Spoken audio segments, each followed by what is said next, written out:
All right, everybody, welcome back to the Realty Rundown with the Nick Wise team. I am Nick Wise, and with me, as always, is my co-host Nathan Schwartz. That's right. Uh, Today, we're tackling an important part of real estate. It's something I think we take for granted a little bit as agents because we do it so often. But it's what happens after a home goes under contract, or as it's called in other areas, into escrow. I had a friend one time ask me, like, "Oh, you get anything in escrow?" And I'm like, "What are you talking about?" What does that mean? Yeah.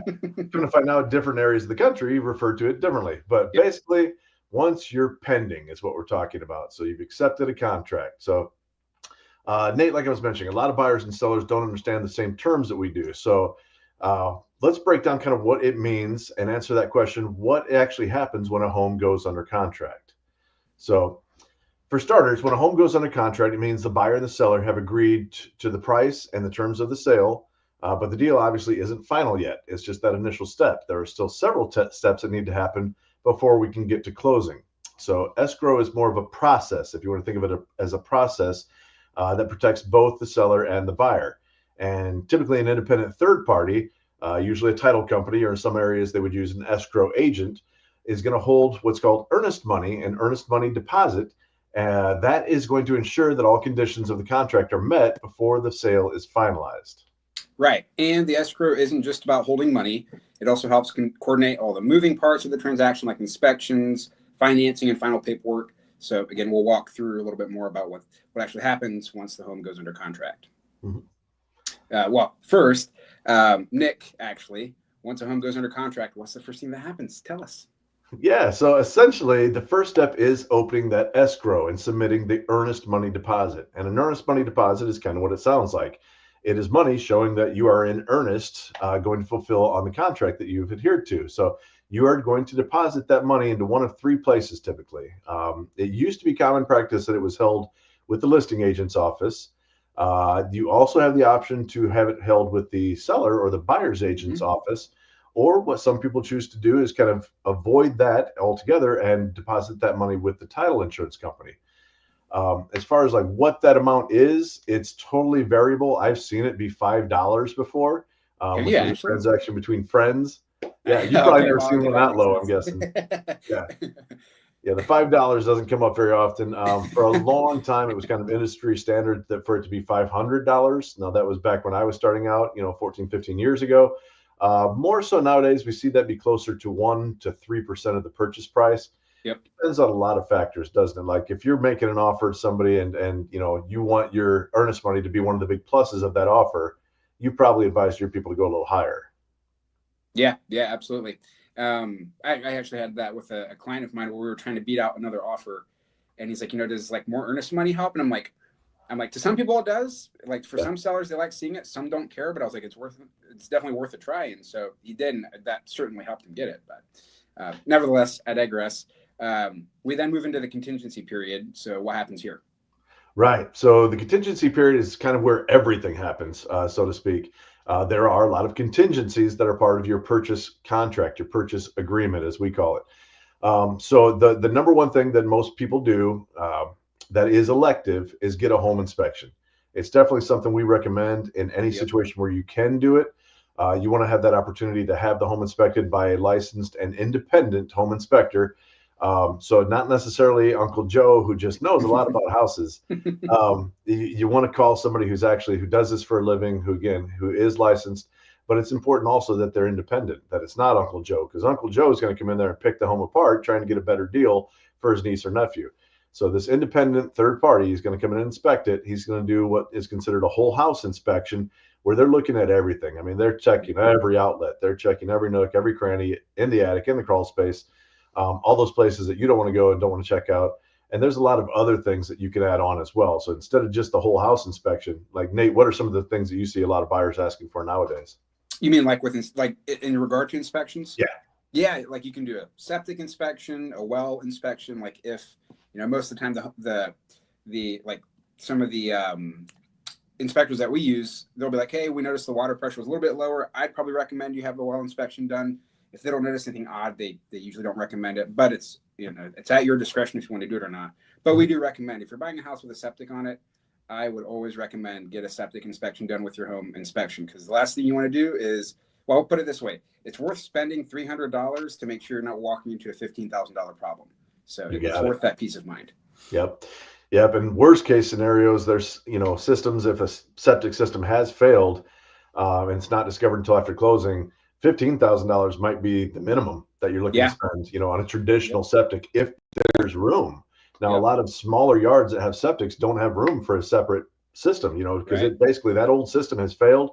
Well, that's taking up a portion of the yard that can't be used anymore for a traditional in-ground septic system. So you might have to go with what's called a mound system. Yeah. Now we're talking about $25,000 or $30,000. Yeah. So definitely do your inspections whenever possible. There might be situations where, again, you're trying to beat out, other offers. We have started to see a little more of a pickup in the market overall. So we're starting to see some situations where there's multiple offers again. If you really want to make your offer stand out, excuse me, that is an option that you could waive your inspections. Just know the risks that you're doing by doing so. Yeah. Exactly. Yeah. The next big process that we go through, the next big contingency is the appraisal. So that is essentially independent. Well, if you watched last week, you know a lot about what the appraisal Oh yeah, is. that's right. You got to tune in with Kelly and listen to Kelly Avila kind of break it down what the appraisal is. But the contingency part of that would be if the home does not appraise for value, the buyer therefore cannot get a loan for. Now, when we say value, we should say the purchase price. So Right. we'll throw a number out there and a wonderful imaginary number of $100,000. You're buying a home for $100,000. It's got 10 acres. For some reason, the appraiser goes out there and she says, nope, this is only worth $80,000. Well, that number is the magic number for the bank. So they're not going to loan for any more than that number. The bank is the one who orders the appraisal, and the appraisal, although it's paid by the buyer, that is kind of the bank's property. It's for their benefit. It's to make sure that they're not making a bad loan. So again, if the appraisal value comes in less than the purchase price, now we have to go back to the two sides and basically renegotiate and say, hey, is there room, Mr. Seller, that you can come down, to this appraised value? They're probably not going to want to do that, especially if it's a big gap. So then we go to the buyer and say, is there any way you can come up with some cash to help make up the difference? And really at that point, that's one of those contingencies. The whole deal is contingent upon that being satisfactory. So if there is an appraisal gap, as we call it, you got to reinvent the whole thing. You kind of start back over at the beginning, and sometimes it ends up being other things that are sacrificed. Maybe a buyer was asking for some of their closing costs to be paid. Instead of that, they're willing to forego that if the seller will come down and match that appraised value. So a lot of things can happen if the appraisal is cut, including us getting mad at the appraisers. Tisk tisk. Yeah. Terrible appraisal if you have ever cut a home. Yep. Sometimes it's valid, sometimes it happens. Financing approval would be the next big one. So this is really in large part reliant on the appraisal. Like we said, the financing is going to be reliant on the appraisal, but there are other factors. We just had a young man, Sam Atwater, is purchasing his home. Probably in a couple of weeks, you guys will close, I think, maybe sooner. It's kind of waiting for the financing approval, if I remember right. Big kudos to you, Sam. If you do get a listen to this, Sam's a wonderful young man. I knew him growing up in church, was always impressed by the way he carried himself. So when he contacted us and said, hey, I'm ready to buy my first home, I'm like, aren't you still 13? No, he's an adult now, but he's not very old. I think Sam is probably 19 or 20. Early 20s, I think. Yeah, and is out here buying his first home. So awesome. But right now, he's waiting for the bank to say, okay, we've done the appraisal, which they have. They're good there. They still have to go through and make sure that his financing is in order, which would be that he has not taken out additional lines of credit. If you are buying a home, please wait to buy furniture until after closing. Don't take out lines of credit. That can totally destroy not only your overall affordability or your ability to get the mortgage, your loan to value kind of a thing. I'm not using the right terms, but how much you could afford to buy. But it could also actually drop your credit score itself, eliminating the rate that you may have had when you first applied. So don't do it. And then the other step would be title insurance or the title search itself.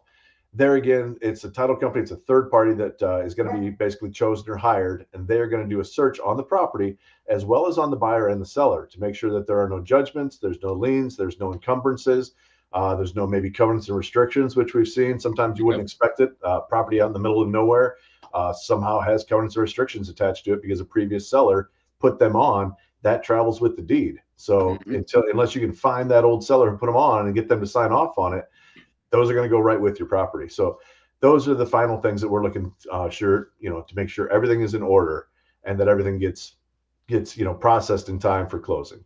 Yeah. And if everything checks out, we move forward. But what happens if there's problems during this process? Yeah. We kind of touched on these. I kind of got ahead of myself. Surprise, surprise, that I ended up talking too much.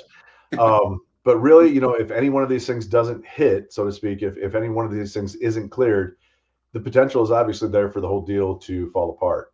And it can be tricky sometimes, especially if you've got, these people are selling their home so they can buy this home, and therefore those folks are buying this home. And we have what we call a domino effect, where if one of those things falls apart, it can fall apart for everybody. So it's definitely a very tricky thing. It's one of the reasons that we track things so closely. Big shout out to Shelly Solinger, who is our transaction coordinator for the Nick Wise team and Remax Results. She just does an amazing job of keeping us up to date as far as where we are always at in the process. We always can refer back to her data spreadsheets and what she puts together for us. So we make sure that these things aren't happening, that it's not going to, somewhere down the line in a distant transaction, it's all going to fall apart. And then the other thing I guess we have to talk about, and I think we've talked about this a little bit before on past episodes, but what happens if a buyer just flat out gets cold feet? And they decide that they're not going to buy anymore? We've had it happen. It's one of those things we try and have this conversation up front with people and help them understand what specific performance is and why they have to adhere to the contract that they've signed and agreed to. Best case scenario, if you just get cold feet, all these contingencies are satisfied or waived, and you change your mind, best case scenario probably is going to be that the seller is going to keep the earnest money deposit and they will then release you from the contract. Worst case scenario, you may be going to court. You may be forced to continue with that contract that you've agreed to. Exactly. We've kind of talked about issues on the buying side, but are there any issues that sellers could run into? Yeah, there certainly are. Like, again, going back to the inspections, the buyer, submits an inspection response. The seller agrees to make the repairs and maybe doesn't make them completely or makes them somewhat dishonestly. There's certainly legal action that could be taken from the buyer then, even after closing has occurred. If they can go back and prove that the seller basically put Band-Aid instead of repairing an item, there certainly are rights and recourses that the buyer would have in those situations. Yeah. Have you ever had that before, where like a seller just kind of did like a? Yeah, I've never had one of mine. I've certainly seen it on the other side of things. It's really rare, I will say, and maybe that's because of where we live. I think people in our area tend to be good and honest people. Right. But there are some times you're like, that repair was pretty shoddy kind of a thing. Yep. And I have seen people, I've never had, I've never had to actually, go to court to help somebody fight over it, but we have had to go to our attorney that we keep on retainer at Remax, ask him to provide some guidance. And then, typically he's going to issue, a letterhead statement saying, hey, you're going to get sued if you don't fix this the right way. And that's as far as I've ever had it go. Yeah. So we've kind of had to threaten it, but we've never had to actually go through with full legal action because, we put things in the right place again to make sure that our buyers and sellers aren't in that dangerous situation to where they're going to be drawn into court.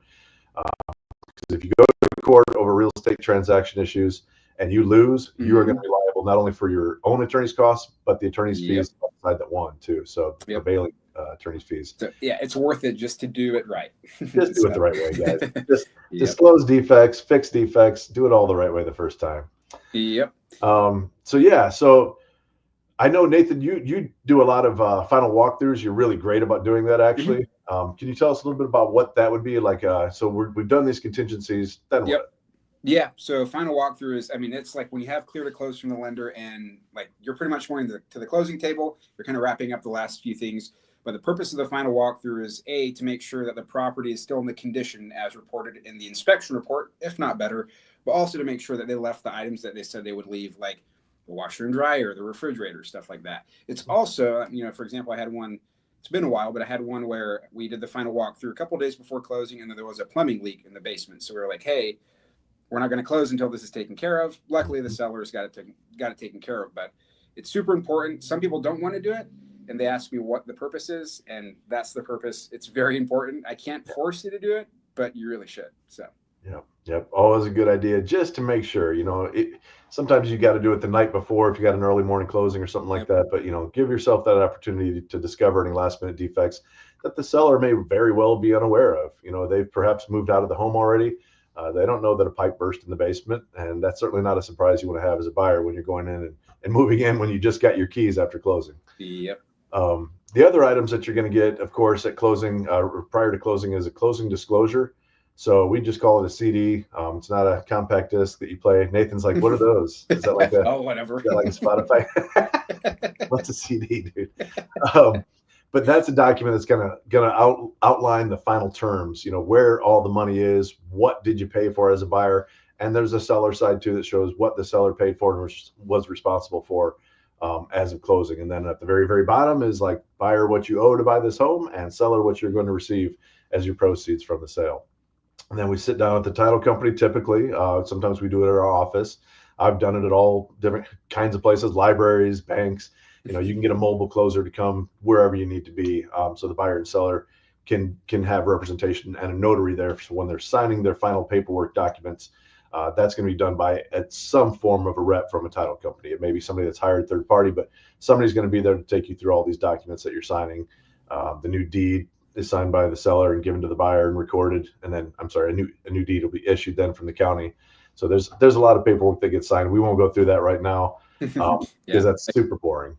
Yeah, and it can take like an hour. So, and if this is fine, but if you're the kind of person that wants to read everything before you sign it, you're an attorney maybe, or somebody like that, we will get you those documents ahead of time. Because if you show up to closing, which is typically a 1 hour process, and attempt to read all these documents, that will take hours. Like literally, I've seen 5 hour closings because someone insisted on reading every single document, and that's fine. But again, if you know that that's something you're going to want to do, we can get you those documents ahead of time, so you're not having to, translate them as you go through. But because most of it's lawyer speak, right? It's legalese. They don't read easily, a lot of these documents. And that's pretty much it. At that point, once everything's signed, we get the funding. The money is basically released. It's all held by the title company up to that point. They release it wherever it needs to go, to the mortgage provider, to the seller. Obviously, sometimes when there are repairs, sometimes those are included as a final payment at closing. So all the money is dispersed, and then the magical moment where the keys are exchanged. Yeah. And then, it's official. The house is sold. It's yours. So that's it. That's the deal. The deal is done, as they say. So yeah. I think that about covers it. It seems like such a simple process because we do it all the time. But if you haven't done it before, if you haven't bought or sold a home, or maybe it's been 30 years since you've done it, the process is probably a little different. Yeah. Again, that was a great breakdown. Any final advice for buyers and sellers navigating the escrow process? I guess just make sure, there's always the realm of the for sale by owners. Obviously, it's complicated enough just to get your home on the market and sold. But then where do you go from that? How do you negotiate all these contingencies that we just talked about? And again, this is just a portion of what's going on. So my best advice is just get professionals around you. Please use a real estate agent. I firmly believe in what we do. Not only that, use a realtor, someone who's, taken an oath to perform above and beyond just what a real estate agent has to do. So call yourself a realtor, get some help early in the process. Make sure you're doing title insurance. You don't have to do that. You don't have to get home inspections. But when you do these things, and please do them, when you do them, make sure you're getting good referrals.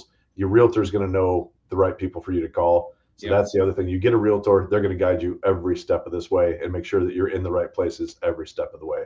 That's probably the best advice that I can give you. So buyers, be ready. Have your financing in order.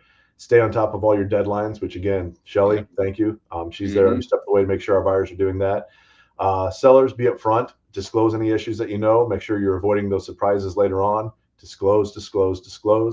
Then everybody else, just stay patient. It can take 30 to 45 days, sometimes longer, especially if there are delays while we're waiting for repairs, or maybe there is a problem with the appraisal and we've got to reappraise. There's a lot of processes that go on here. So just try and stay patient. Your lender is going to be constantly reaching out to you buyers and saying, hey, I need this paperwork. I need another stub from work. I need this. Get it to them as fast as you can. They're not doing that just to be annoying. They need that. They need to send it on to their processors and underwriters. They're not just imagining things that they can ask you for. So do everything as quickly as you can, but also try to stay patient and just communicate. If you have questions, if you have things that you're worried about, that's what we're here for. Ask us. That's always been kind of my motto, and Nate works as much as I do. If we're awake and we're not eating dinner with our lovely spouses, then we're open for business. That's true. So give us a call. We'll be right there for you. Yep. And that pretty much wraps it up. And of course, like Nick said, if you have any questions about buying or selling, reach out to the Nick Wise team. We're always here to help and happy to help. So that's right. All right, guys. Well, thank you for tuning in to this episode of the Realty Rundown with the Nick Wise team. Remember, Nick knows, get wise replies, and we'll see you next time. that's right. Thanks, guys. Bye, guys.